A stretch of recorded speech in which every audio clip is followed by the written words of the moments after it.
आप सभी गणेश भक्तों का उल्लासनगर 5 का KFC ग्रुप बप्पा के इस शानदार पंडाल में तहे दिल से स्वागत करता है।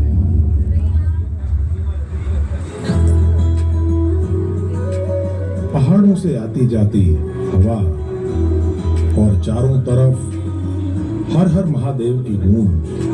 ऊंची ऊंची वादी में बसते हैं भोले शंकर, कैसी लगी मुझको तेरी लगन, गाऊं अर्जुन होके तुझ में मगन। आज हम बात करेंगे एक ऐसी यात्रा की जो न सिर्फ एक सफर है बल्कि एक अनुभव है, केदारनाथ धाम की यात्रा।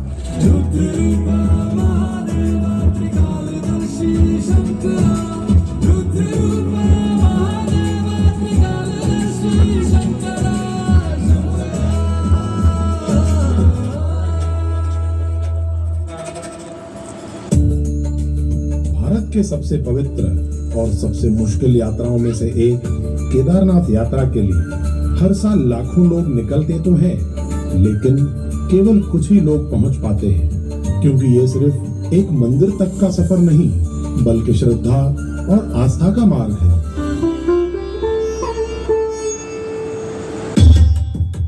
केदारनाथ मंदिर का इतिहास बहुत पुराना है। कहा जाता है कि इस मंदिर का निर्माण पांडवों ने करवाया था। बाद में आदि शंकराचार्य जी ने इस मंदिर का पुनरुद्धार किया था। यह मंदिर 12 ज्योतिर्लिंगों में से एक है जो महाभारत काल से जुड़ा हुआ है। महाभारत का युद्ध जीतने के बाद पांडव अपने ही भाइयों और रिश्तेदारों को मारने के अपराध बोध में काफी दुखी थे और इस पाप से मुक्ति पाने के लिए वे भगवान शिव जी का आशीर्वाद पाना चाहते थे। भगवान शिव जी उस समय पांडवों से मिलना नहीं चाहते थे क्योंकि वे उनके अपराध से नाराज थे। इसलिए जब पांडव उन्हें खोजने के लिए हिमालय पहुंचे तो शिव जी एक बैल का रूप धारण करके भैंसों के एक झुंड में जाकर छिप गए। पांडवों को एहसास हो गया था कि यह बैल भगवान शिव जी ही है। जब भीम ने बैल को पकड़ने की कोशिश की तब बैल धरती में समाने लगा। भीम ने बड़ी ताकत से बैल की पीठ को पकड़ लिया और वह हिस्सा धरती में समाने से बच गया।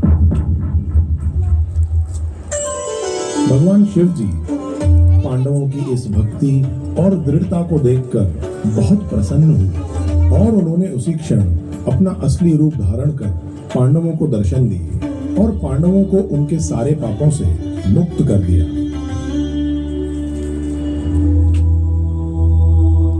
भगवान शिव जी के पीठ वाला जो हिस्सा धरती में समाने से बच गया था वही केदारनाथ मंदिर में पूजित है। यही कारण है कि केदारनाथ का शिवलिंग एक बैल के पीठ जैसा दिखता है।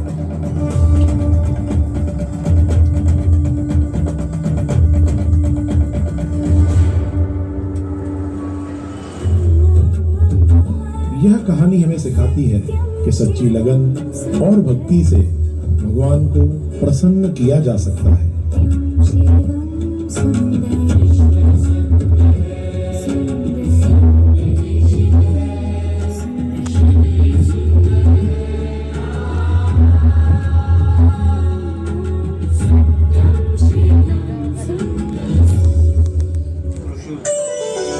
चलिए तो बात करते हैं केदारनाथ मंदिर के यात्रा के मार्ग की।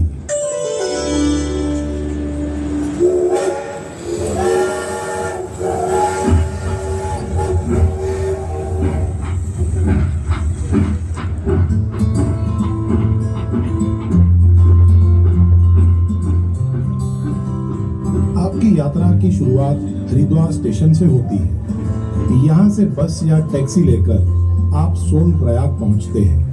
यह यात्रा का सबसे महत्वपूर्ण पड़ाव है क्योंकि इसके बाद आपको अपनी गाड़ी छोड़कर पैदल या घोड़ों की मदद से आगे जाना होता है। सोनप्रयाग से थोड़ी दूर है गौरीकुंड, जहां से 16 किलोमीटर की पैदल यात्रा शुरू होती है। ये रास्ता मुश्किल जरूर है, पर बीच बीच में आराम और खाने पीने की सुविधाएं हैं जो इस ठंडे मौसम में सुकून देती है।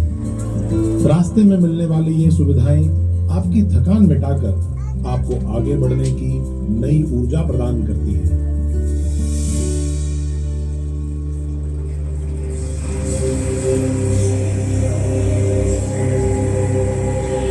और जब आप केदारनाथ मंदिर पहुंचते हैं तो सबसे पहले नजर आती है भीमशिला। 2013 की त्रासदी में जब चारों ओर पानी और मलबा भर चुका था, तब यही शिला मंदिर के ठीक पीछे आकर रुक गई।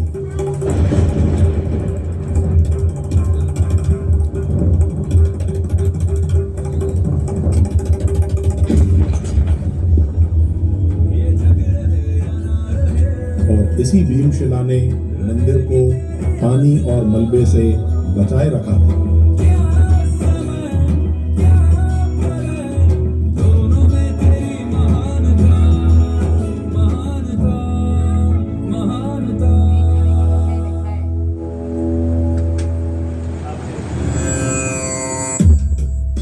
केदारनाथ मंदिर से थोड़ी दूर पर एक छोटी सी ऊंची पहाड़ी पर लगभग 500 मीटर की दूरी पर एक और मंदिर है जो भगवान भैरवनाथ को समर्पित है। इन्हें इस क्षेत्र का रक्षक माना जाता है और यह मान्यता है कि इस धाम की यात्रा तभी पूरी मानी जाती है जब यात्री भैरवनाथ बाबा जी के दर्शन कर लें, और इसी के साथ केदारनाथ धाम की यात्रा संपन्न होती है।